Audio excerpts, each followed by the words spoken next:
the hell? Oh. And we're live to the public, except for kids. No kids.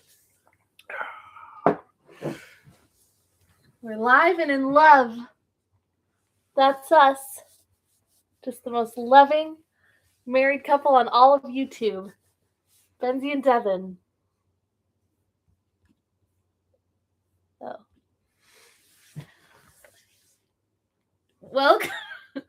Welcome to the Holler Horror Hour. I'm Benzie.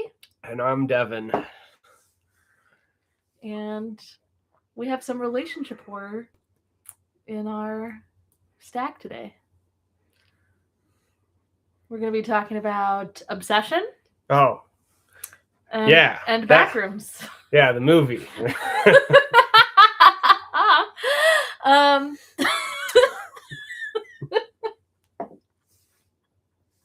You learned nothing from seeing that previous video, and oh man, I'm so cringy.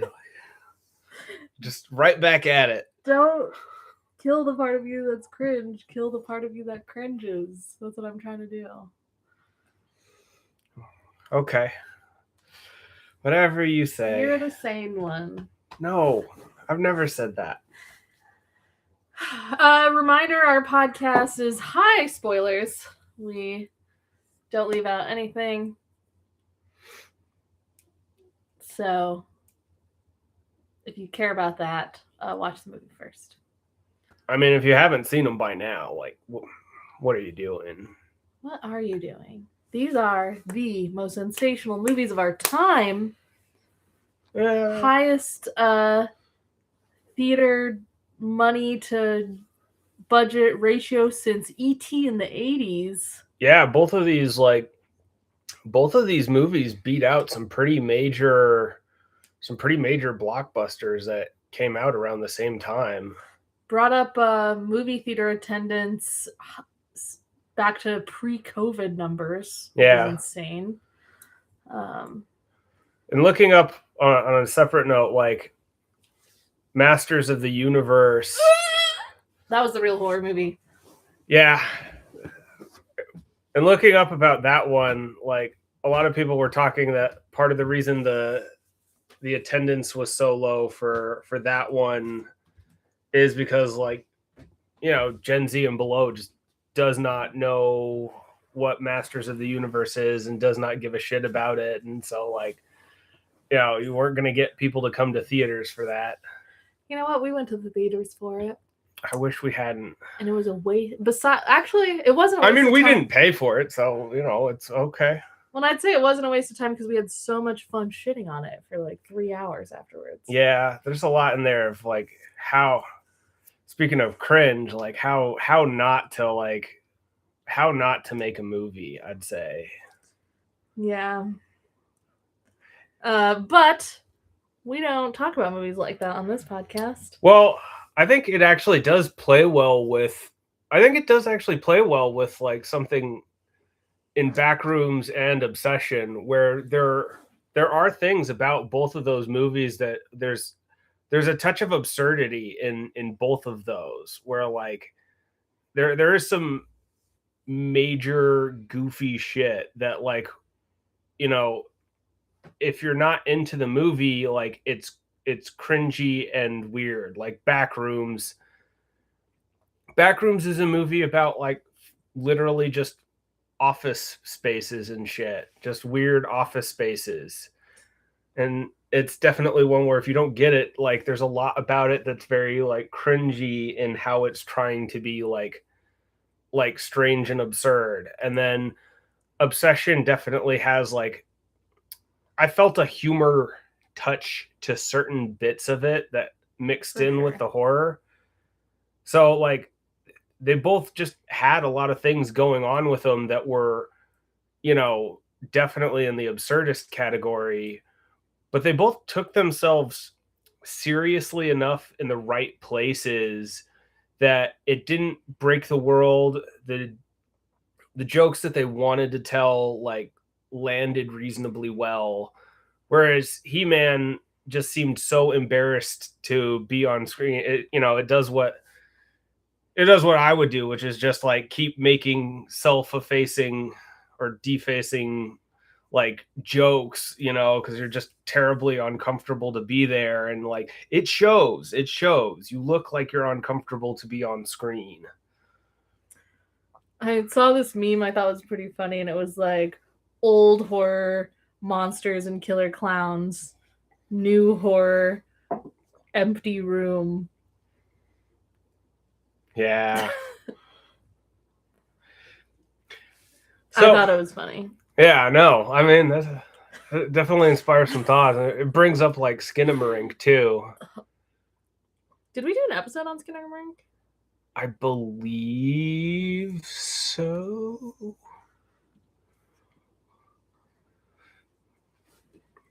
Oh, look at us. We're at 20 episodes. How cute. Oh, yeah. Holler Howard. Skinamarink number 4. Oh, I actually looked happy during that one. You used to experience joy. Nah, it was all fake joy. It's funny because like going in, I was initially interested in seeing Backrooms just because I had no idea. I had never heard of Backrooms. You'd never heard of it? I had never heard of it until like the movie showed up. And so like when I saw it, I was like, oh yeah, that looks kind of interesting. Like a weird subliminal, like just or subliminal, a weird just mishmash, or like if aliens like took a picture of our universe and didn't quite understand like why certain things go in certain places, they kind of just throw something up that looks about right, like yeah, like trying to piece together bits of our world, or like office world, piece bits of our world together, but you've only got pictures, so like you don't, like columns are just wherever the fuck seems right, like, oh well, we need a column here. It made me think more of AI than aliens, but I can see what you're saying. No, AI would definitely work too. Yeah, on this like attempt, like something that doesn't really understand, like attempting to iterate. Yeah, like there are things about it that like, yeah, I feel like we've all seen something like that, where it's not like, but it's like going into an office and there's just this weird column that's like fucking in the way of everything, and you just keep wondering like, why is this here? Why? Yeah. They couldn't figure out a way to build it better. And like, as people who live in the world, when you've got enough knowledge and understand, it's like, yeah, it's load bearing, and there's not fucking much you can do about it. So it's just here, and we never bothered to figure out a good way around it. We just keep going around it, and now that's what we do. Like you've got kind of the full story of like why that weird column's there, and the Backrooms is like just too many of those weird columns. Like, oh yeah, we just need a column here and a column here, because there's no understanding of like why things get built. Yeah. I had never seen any of the Backrooms YouTube like films, but have seen like Backrooms as like an internet concept and pictures of it and feelings kind of thing. Mm-hmm. But so that, and I associate it with things like the Stanley Parable video game and like Severance. So to me, the movie felt different in that there isn't really anything. I don't know about the Stanley Parable, but like from Severance, it's like Severance is very corporate, Yeah, but it has that feeling of these like never-ending hallways that don't totally make sense. These huge rooms with like one tiny thing in it. Yeah, I'm not saying Severance is Backrooms. It's just Yeah. feels in that genre of my brain, something like that. And then this movie definitely was like I never thought of the Backrooms as having monsters or anything. Not that the creatures were entities were monsters explicitly, but Yeah. I usually associate the Backrooms with being empty, and so there to be living entities in there. Yeah. Maybe that's something that would have worked a little bit better for me, is if like I think I would have preferred the back rooms if we never saw an entity. Like, I think it would have worked better that way. And this is a movie where, like, I think leaving there's enough weirdness there up front, enough creepiness up front, with the uncanny valley and the offices, that like showing the entities, like, just it did just feel a bit like goofy and strange, and just lead to more like funky questions, like, why are these entities killing people? Yeah, I will. I guess I want to bring to the audience's attention. Devin did not like Backrooms, and I really liked Backrooms. Just throw me under the bus, why Is don't it throwing you? you under the bus? I did think the entities worked out in the movie. Yeah, so the more I thought about it, I had an experience where I really wanted to like Backrooms. I think partially because, like, it's an independent creation. It's there are a lot of things about it. Like, even the concept was interesting to me in a lot of ways.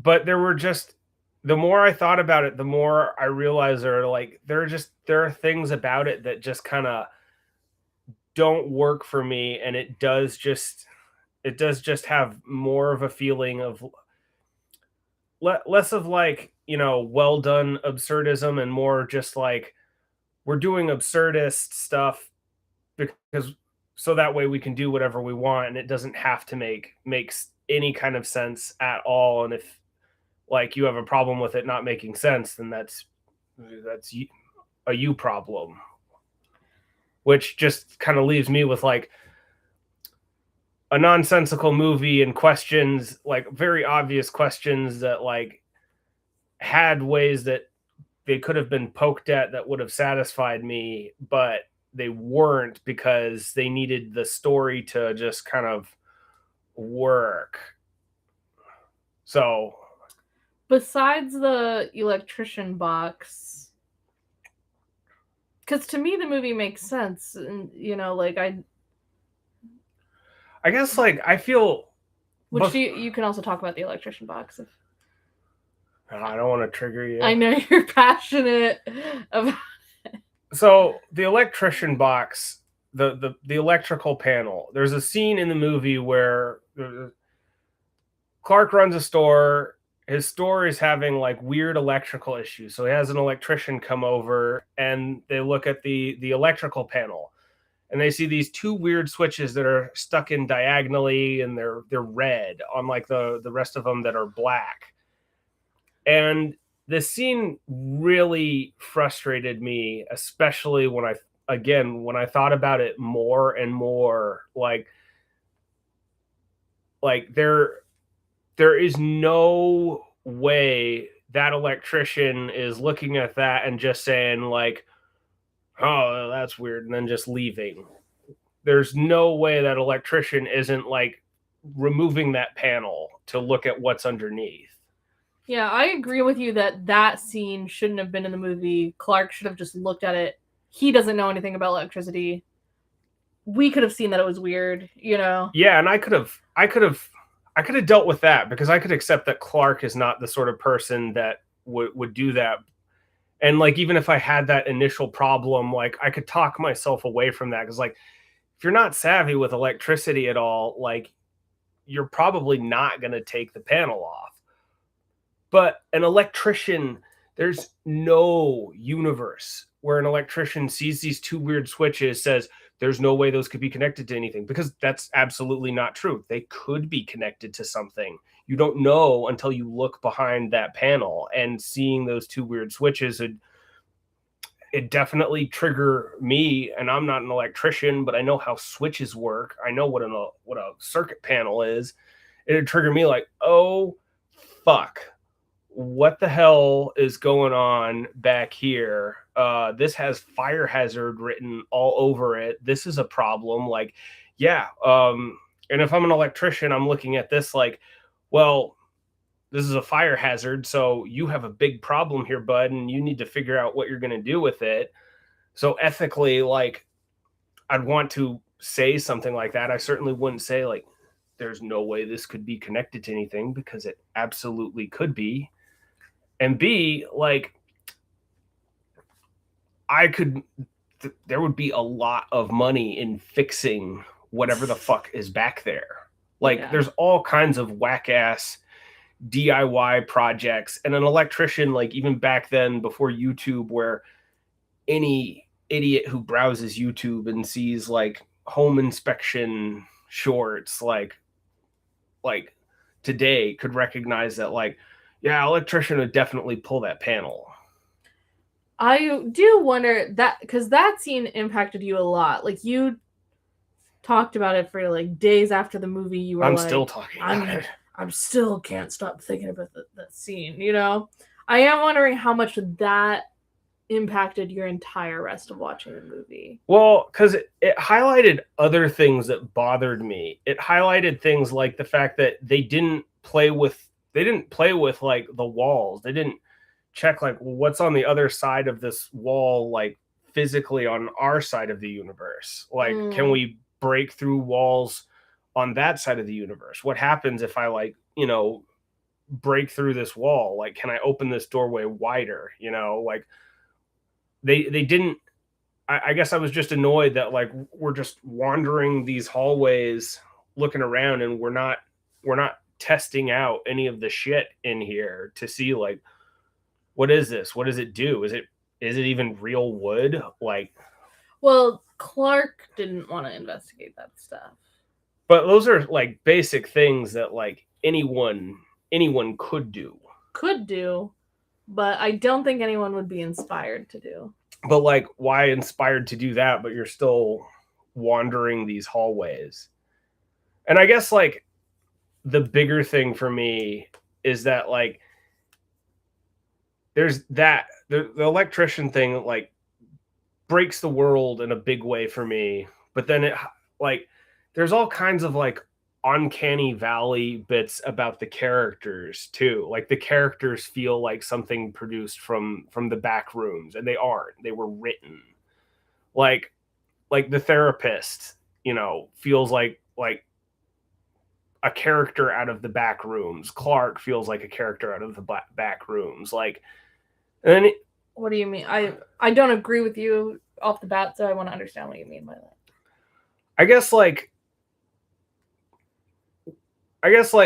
there's all these ways in which, like, Clark is supposed to have, like, a few screws loose, but he's choosing to go to therapy, I have seen stuff that, like, that's the most unrealistic thing about the movie, is like a man in the 90s willingly going to therapy. Yeah. Well, and, like, it can't be like, oh, maybe not can't be, but, like, why is he there? Even, like, the way they're going through it. And then even the way the therapist is interacting with certain things just feels like they feel like strange for a therapist to interact with, I wonder if it was court ordered, like if something happened with domestic violence with his wife or something. Yeah, I don't know. Because I feel like he'd just be arrested or something then. And like, they didn't talk about any indication that it was, like, court ordered or something. Yeah, I'm coming up with reasons maybe it could have happened. Yeah. But, like, he, even when he finds the Backrooms, he goes back to his therapist. And then even the way he explains that just seemed just very strange. It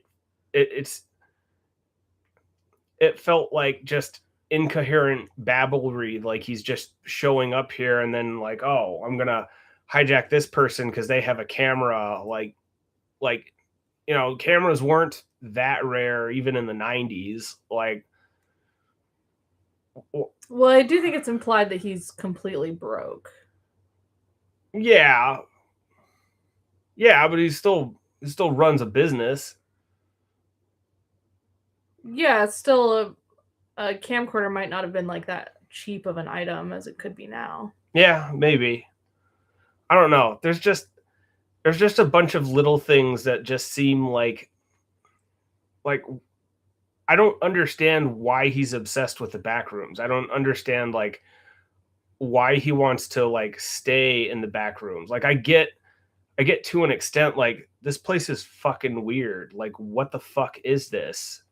But like why does I don't get why he likes hanging out in there so much when there are things in there that are like scary. I took it a lot as being associated with AI in that like a lot of people are really connecting to the AI not being like a real person who challenges them, him being like, oh, they don't feel any pain. Like there's something about the Backrooms where it's like kind of long and creepy, but he doesn't have to deal with real world consequences. Except death. Well, he seems to think he's safe until Pirate Clark bites him. Well, yeah, but he got like before that he got chased out by something. And I mean he keeps going back in, but like he's like the danger like he ran out his first run in because he felt like there was something dangerous in there. Yeah, I mean that was his first time. I thought I really liked the scene where he has the therapist tied up. He has the entities in there. And he is giving his speech about like everything he thinks he understands about the Backrooms. Yeah. And I remember when I was originally watching that in the movie, I thought I like took all that as true information about the Backrooms. And then in the final scene when the scientist is like, we don't fucking know anything about what's going on in there. Right. When I thought about it later, I was like, oh, Clark is very confident, but that doesn't actually mean the like memory of a memory thing. Right. We don't know if that's true. They can't feel pain. Like, we don't know if that's true. Yeah. Especially like if they can't feel any pain, why did the redhead entity run away when she saw Pirate Clark? Like, to me, that's an action that implies she's capable of some negative experience. Yeah. So yeah, there's a way, like, when I think of it through the lens of interacting with, and I'll say LLMs because it's not actually AI. Right. As this like thing you can kind of just keep like punching into, and it's still like when you get feedback from it, it feels wrong. Like it doesn't feel smart or touching, but it at least doesn't like confront you. Something like that. Yeah. Which I think also with this where he's like, see, we don't have to change anything. Like all he really wants is to feel like he's just like allowed to be. Yeah. Which I think is a common experience for people. Like, yeah. Yeah. And I mean, maybe that reflects on something else because, like, I've tried, but like, no matter how much I interact with no matter how much I've interacted with LLMs, I've just found myself like disappointed by the end of an interaction. Mm-hmm. At some point, it just becomes aware of like it's not even that they don't challenge you. It's just that like everything they say is like nonsensical and just like it's like weak. It's just like out of it's just I can't get I'm very aware that I'm talking to a machine whenever I talk to an LLM. Yeah. Like I just I can't not see that. And I guess like something else that bothered me about the movie is partially like that scene at the end where he's playing this out. He's playing this out with his therapist and having and she's recreating like he's running through the scene that she made him recreate, try to play through again like before, and like there were just like even the way that scene played out, just it didn't like the first scene where she like kind of strong armed him into like reenacting that scene. There was some of that felt like, I don't know, a little like uncouth as a coming from a therapist. And that was a bit where I had to like dial back and like, well, I guess I don't know. And like, well, also, I don't know if we know that she's like a therapist or some weird yeah, she's got a book or something, guru or whatever. Like, I don't think it's really established if she is a licensed therapist or not. Well, and one of the things I reminded myself too is that like in the 90s, at least like what was expected of therapy like was very different. I think it was looked a lot more at like as like a hard science thing, like, oh, we've got these tried and true methods to like, at least that was the perception. And now it's a bit more understood that like it's more complicated than that, and there are things that you do and don't do to try and like help different people, but it's yeah, I don't know anything about that actually, but it's just coming to me now that something about her making him recreate that scene and then him making her recreate that scene of that is engaging with this story of the Backrooms, of it being a memory of a memory of a memory. Like he is doing they're like acting out his memory over and over again. Well, it wasn't just like his memory now, it's, to be more specific, probably it's his memory of her making him reenact it, Yeah. That's why he's got her like playing as his wife and everything. Oh my god, when he like ripped the hair off the entity and put it on her. Yeah. Oh, that was like so good horror for me. Yeah, that was like, oh, don't put that. No, don't touch me with that. And I really loved in the very beginning when the guy with the camcorder sees that shirt he was just wearing in the laundry pile. I remember that gave me like, ooh, we're watching a movie. Yeah. Kind of feelings.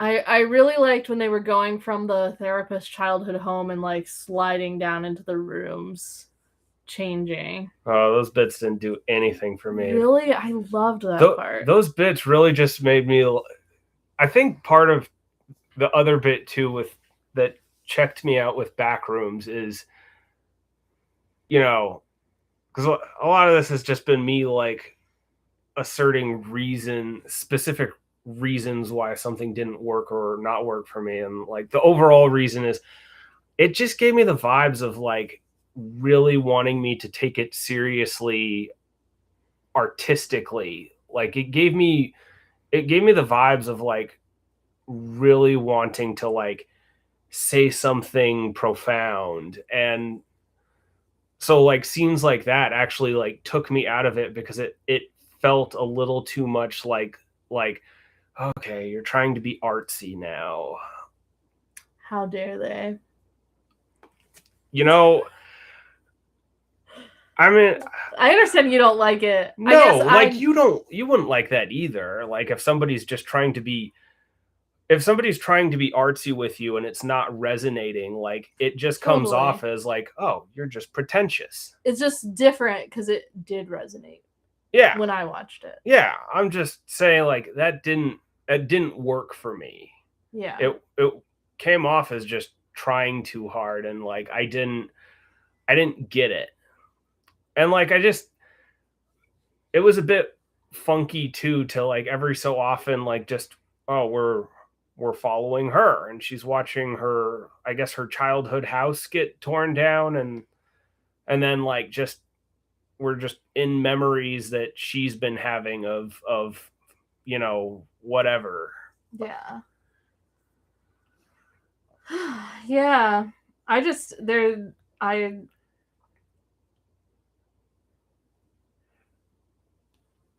guess another bit that took me out of it too, like just to kind of like paint out why like the characters felt a little uncanny. Like, I don't know. I, I guess like maybe to summarize it, like I got a sense that I am really supposed to get a sense that like Clark is actually like a bad guy and everything that's wrong in his life is just his fault, like I'm supposed to take away that the telling off that she gives him in the end, is her finally like just admitting the truth of the movie, that like, she's just pretending like she can help people. He's just pretending like everything in his life that's gone wrong is his fault. And like, I guess like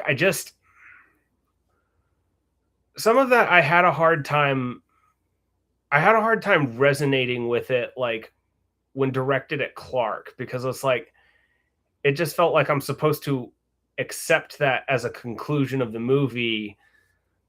that he's a bad person. Yeah. Hmm.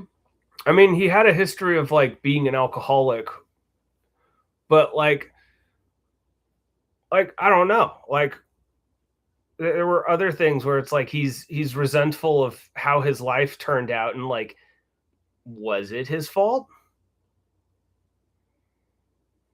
Yeah, I didn't see that the movie was trying to say he was a bad person. For me, it felt much more connected to like this almost lethargy of existence that a lot of like especially millennial men are feeling. Of like it's not you're not bad, but you just like don't actually feel like you can do anything. Yeah, I guess I don't know, because like what I got a sense of is like Clark's like I got a sense that like Clark is trying to do a lot of things, and you know he's alone now. He couldn't talk to anybody else except his therapist or his employees about this back rooms thing, apparently. And then like one of the final questions is like, well, is it a problem that you're alone? We didn't phrase it that way, but that's effectively the question, is like, do you want to not be alone? Did they say that? There was something to that effect, some kind of dispute, like, you are alone. Do you want to not be alone? And like, I don't remember that for some reason. there was something like that. Well, something that was interesting after we watched it is, so for me, I'm like, I really liked this movie. Devin would say he didn't like the movie.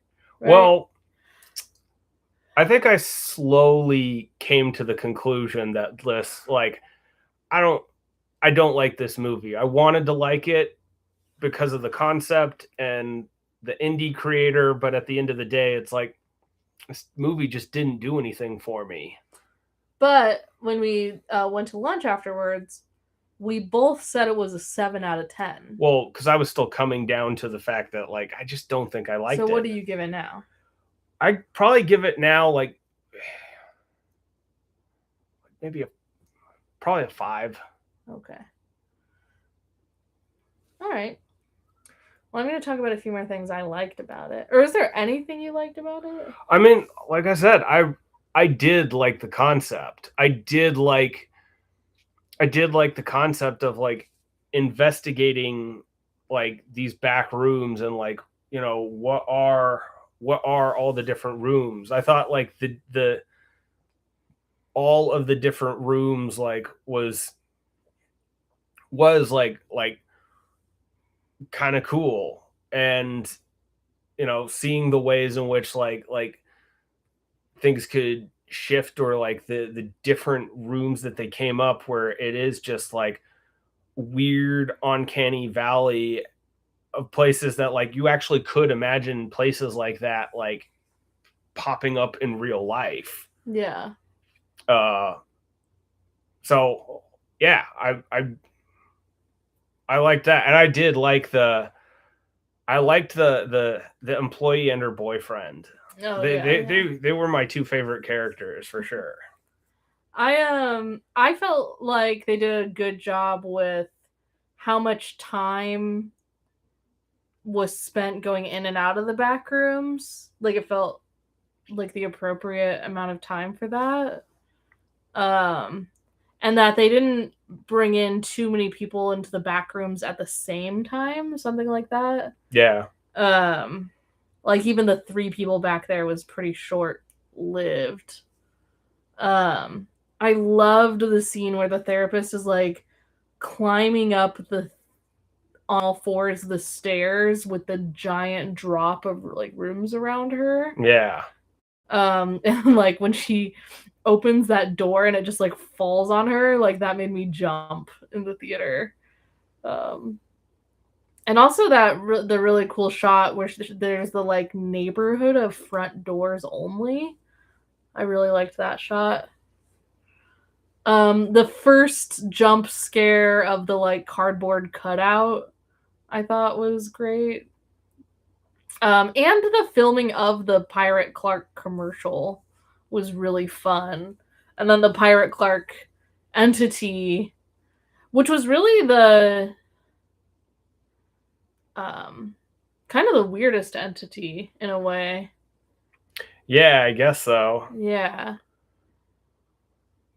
And well, I guess this is just coming up for me. I haven't, so it's kind of a raw thought. But thinking of like Clark is like, see, we don't have to change. And that actually is, I'm guessing, the first time that entity has been violent towards him.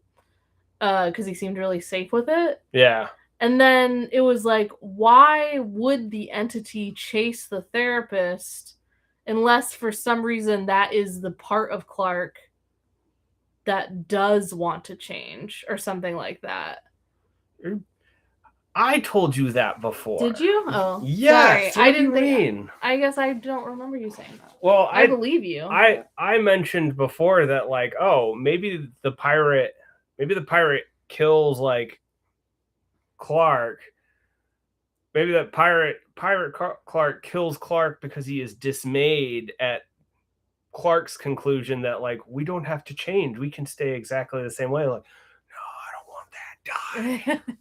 Okay, yeah. I don't remember you saying that, but I totally believe you. Stealing my ideas. Sorry. This is a raw thought. I'm just coming to this. Sorry. You should be. I am. Good. You deserve credit for all your thoughts and ideas. No. Oh, yeah. Oh, yeah. That's my baby.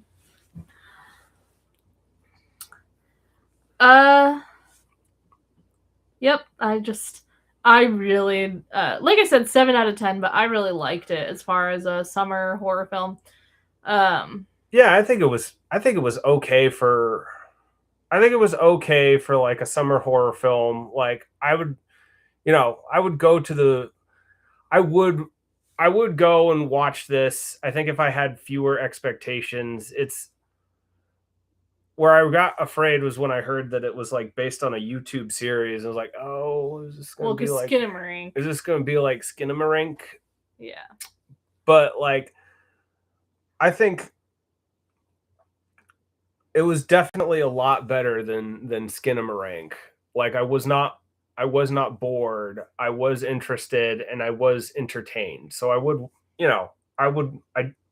don't regret watching the movie. Where is it on a scale of The Thing to Skinamarink? Yeah. It's probably closer to Skinamarink than the Thing, but Okay, what you know, about The Mummy? which one? The Tom Cruise one. Oh, Jesus Christ. Above or below that? Above that for Okay, sure. okay. Like there I think there are just Above or below Weapons?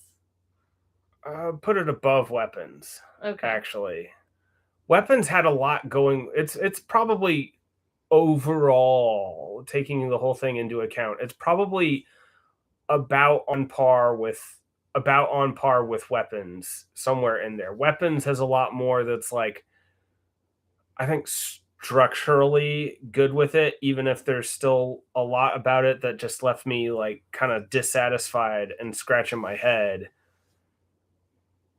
This movie, like, there are a couple things that I wish that I would have tweaked. I think just don't have an electrician look at the electrical panel. If you're having an electrician look at it, you better do some electrical shit there. Yeah. Like, goddamn. Like, that's just an incredibly silly idea, because it's like, oh, we have this, we have this substance that, like, I have no idea what it is, and I'm not qualified to say what it is. And then you bring someone who is qualified to say what it is, and they don't perform any tests on it. It's like, that's the problem. Like, it's okay if the electrician can't explain anything, but you have to have him do some tests. That was world breaking for me. And it bled into other ways in which the world wasn't tested that anyone might have done. Yeah. And then just other, like, little things here and there. Probably parts that you really liked, I'd have gotten rid of, because they just threw me out of the world. What about the final scene with the therapist as an entity? Just like, I thought that was a great ending moment. Oh, it added to more of like, so I guess that's the conclusion, and like, why that? Why is that getting captured? There's so many moments that therapist has had, and like, why is that the one that stands out? Like, I don't. Yeah, it just led to more like, okay, just profounding. So yeah. So I've seen a theory. We'll see what you think about this. Okay. That the reason the therapist's mom was crazy, and the reason their house is full of stuff, is because there was a Backrooms portal in her childhood home, and her mom was going into the Backrooms. So nobody's crazy unless they've been in the Backrooms? Why was Clark crazy before he went into the Backrooms? Okay. I guess we just get rid of... We don't need therapists anymore. We just need to find the Backrooms portals and shut those down. I love you the way you are. Come here, you little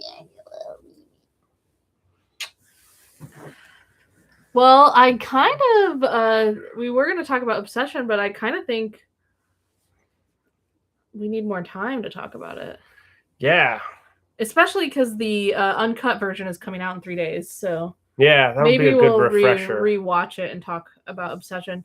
Yeah, I wanted to combo these films because they're both done by the YouTubers, but Obsession has like so much to talk about. I don't want to cut it short. Like, that feels like it would be sad to me. Yeah, and this is 45 minutes. Yeah. It will be. I wish I could remember more of my thoughts about Backrooms. Yeah, instead of my thoughts. Instead of just remembering your thoughts, yeah. I could give you some more thought. I did read a theory that the Clark we see who gets eaten is not the original Clark. But he bleeds. Well, and that's where it does kind of fall apart, and I never really understood, like, okay, why here? Why does he look so different? Like, why? But what does the theory say? The full theory is that is actually a Backrooms Clark, And the pirate Clark is the original Clark who got turned into an entity, basically. And somebody referenced something about he has a scar before, it doesn't appear on like new Clark. On that Clark, it does appear on like pirate Clark. I do vaguely remember that. And it's like, okay, maybe, but like, I don't know. Yeah. They do show like some. Do you think Clark killed his female employee? I don't. No, I don't think so. I don't see any reason to believe that would have happened. And why did an entity pull her into a thing? Like, when Clark is interacting with the entities and the therapist is interacting with the entities, they all seem fairly non-aggressive. Most of them, yeah. So why did an entity pull the female employee like into that thing? What? Don't you remember, like, she gets pulled into, or is it the boy that gets pulled into? It's her boyfriend. He gets yanked back down, violent stuff happens to him, and then he gets pulled into another room. Yeah. Yeah. You know, it just, a lot of it does kind of lead to the question of like, why. I loved his outfits throughout the movie. His like crop tops and shorts. Yeah. Yeah, I was like, I love whoever did the fashion for this movie. Yeah. Anyway, like those questions you just asked, it's like, yeah, it's that is kind of where like I start to get lost, and I think where the movie would have worked better for me is if you enter the back rooms and then you just get trapped in there, like not you can come out, because then I liked the in and out. Well, because then it's like all just, oh well, we're just, we're trying to survive, and it doesn't really matter now like why the entities are violent. They just can be violent, rather than taking space to like, okay, we're safe now. Now we can think about why. And then why are we going back in? I don't think it would have been a good movie, but I do think there's like a fun short version where somebody finds this and then they just like super lower all the prices at their furniture store because they have like an infinite free furniture glitch. You know, that was my thought, that he was going to do something like that. Like, sweet, I've got so much furniture to sell now. Yeah. Just keep remembering chairs and they'll show up here. I wish I could remember what the actual video from the therapist about opening the window is. I bet that had some kind of significance. Would you rewatch it? No. I think so. Like, I had a similar thing with the menu, where when we watched the menu, I had a hard time resonating with it at first, because like I could tell it was trying to tell me something, but I couldn't understand what it was trying to tell me. And then when it clicked for me, or when something clicked for me that made sense, it's like, oh, okay, yeah, this movie's a lot better because I understand you now. This one... What clicked that changed the menu? Well... Because I have to say, I thought the menu was pretty mediocre. What clicked is for me deciding that like the whole movie is about the main chef like just dealing with his self-hatred. Like he hates himself. He's like, he's hyper successful, he's hyper artistic, he's like highly lauded as like one of the best chefs in the world, and he despises, like, all he sees are like all of the aspects of what he does now that he hates dealing with, and he's lost his love for like the thing that he loved doing the most. He hates the critic, because like she's always got some manner of power over him, and he does care what she thinks. He hates like that he hates the corporate guys, like that's too easy. He hates that he's sold out to like these business fucks, and he's running a business instead of like doing something artistic. He hates the one guy who's just in love with it because like he's just so obsessed with like everything about it. That scene where he forces him to cook, I love that scene. That scene was fantastic, and the way he just absolutely crumbles is fantastic. Like, you know, he hates that. And then the guy who eats there every week. Yeah, he eats there every week, and it's like, my food is meaningless to you. You're just here because like it's fancy, rich food, and that's it. Like, this is nothing. You know, this is supposed to be like artistic and amazing, and like something that is supposed to be meaningful to people, and it means nothing to you. You're here all the time, and every meal is just, do you even know like what your favorite one was? Like, no, you don't, because you don't give a shit. Yeah. And then the actor was the one that really bothered me, because he was the only one where I looked at that as like, the actor didn't do anything to anyone. But then it clicked that like, oh no, he hates the actor because the actor is the closest reflection of himself now. That phoned in role where he just showed up and he just got, you know, he took a break, watched a movie, and like what I took away from it ultimately is like, I took time away to like watch a movie and, you know, disconnect from myself. And what I see here is an actor who's just phoned in a role, doesn't give a shit about his art, and he's just collecting a paycheck. I see in him everything that I hate about myself now, and that's why he's there to die. And the reason why like he lets, you know, the girl go is because like she just asked for a simple burger. You know, she points out like all the things that like bring it back to like his love of the art. So it's like, okay, you can go. Yeah. I love your mind. So anyway, like after I kind of realized that, like, okay, yeah, I get it. There isn't really anything there to like rewatch for me, but now that I understand it, it's like, okay, you can sit a little bit better in my brain rather than just like something nonsensical there that like I don't get what you're trying to say. And I get the sense that part of it's because like for me, I just pick up all the ways in which your story is sloppy. Yeah.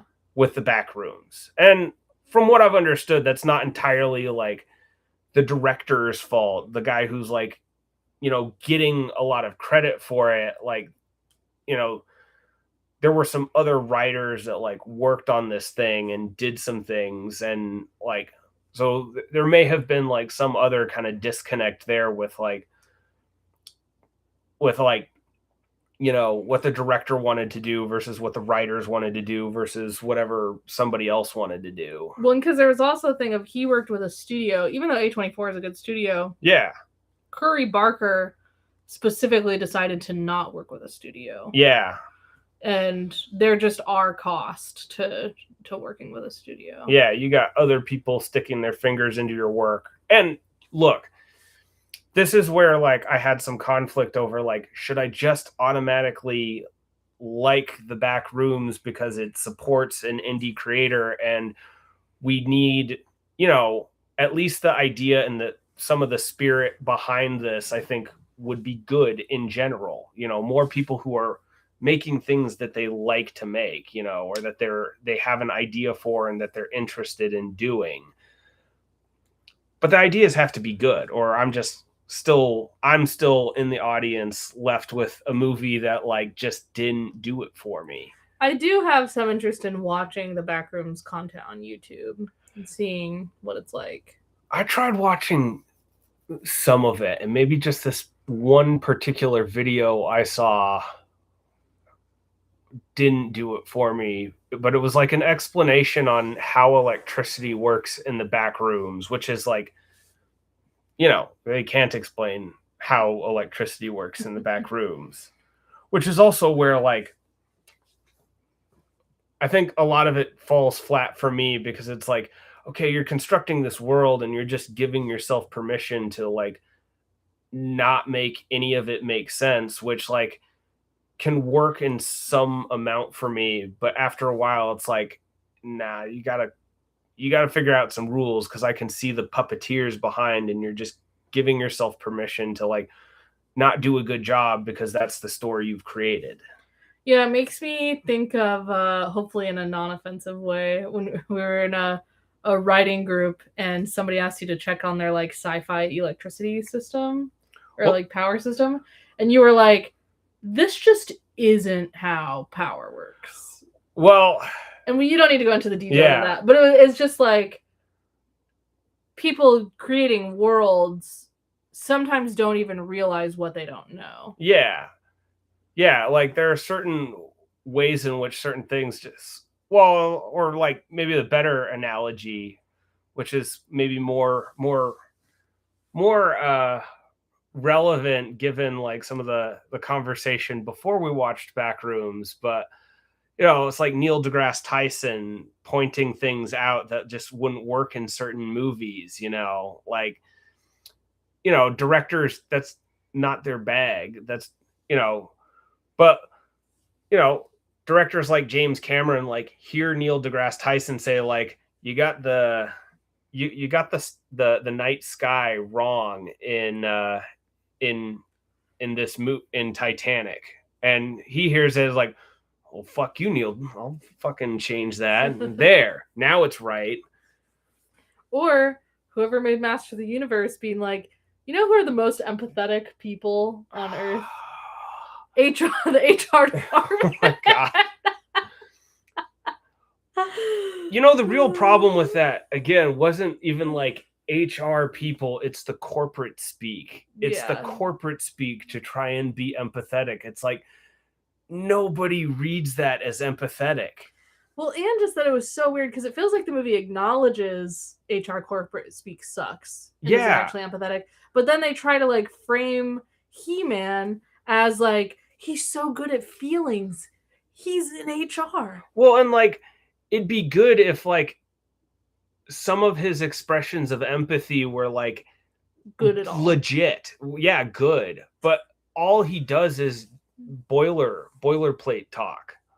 HR boilerplate talk. What was that one quote? Which one? There was one specifically. Man, I can't remember. The listening?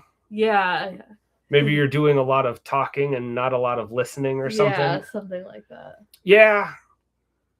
And I mean, like, something like that isn't... The problem is that little things like that aren't necessarily, like, bad in and of themselves. But when it's like you're trying to talk about a problem and not getting anywhere, like, that isn't the part that's empathetic. The part that would be empathetic from He-Man is like explaining to her ways in which like she's getting feedback from people, and she's not taking in anything because she's so busy like trying to talk. Like if something like that popped out of that, then okay, He-Man, that counts as an empathetic point for He-Man, but not if he's again just using it in corporate jargon. Yeah. I want to add just before the end of the episode that we also really liked Mortal Kombat. Yeah. 2? Mortal Kombat 2? Yes. Mortal Kombat 2 was excellent. Yeah. Excellent.